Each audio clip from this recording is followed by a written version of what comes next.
Divorce ஆனதுக்கப்புறம் உங்களோட மனைவிக்கு நீங்கள் ஜீவனாம்சம் கொடுக்கணுமா?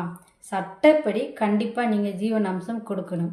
ஆனால் உங்களோட ஒய்ஃபு இன்னொருத்தரோட லிவிங் டுகெதரில் இருந்தா அதுக்கு தான் கேரளா ஹைகோர்ட் ஒரு முக்கியமான ஜட்ஜ்மெண்ட் சொல்லியிருக்காங்க.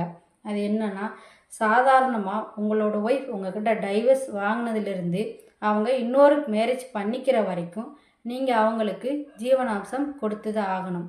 ஆனால் உங்களோட மனைவி இன்னொருத்தரோட ஹஸ்பண்ட் ஒய்ஃபு போல் லிவிங் டுகெதரில் இருந்தால் அவங்களுக்கு ஜீவனாம்சம் கொடுக்க தேவையில்லைன்னு சொல்லி இந்த கேஸில் சொல்லியிருக்காங்க. பிஎன்எஸ்எஸ் செக்ஷன் 144 கிளாஸ் 4 படி உங்கள் மனைவி உங்களை விட்டு காரணம் இல்லாமல் பிரிஞ்சிருந்தாலோ அல்லது இன்னொருத்தரோட ஒரு தவறான உறவில் இருந்தாலோ அவங்களுக்கு மெயின்டெனன்ஸ் கொடுக்க தேவை கிடையாது. இப்போ இந்த ஜட்ஜ்மெண்ட்டால் லிவிங் டுகெதரும் அந்த லிஸ்ட்டில் வந்துருச்சு.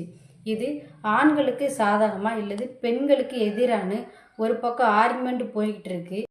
இதை பற்றி நீங்கள் என்ன நினைக்கிறீங்கன்னு கமெண்ட்டில் சொல்லுங்கள்.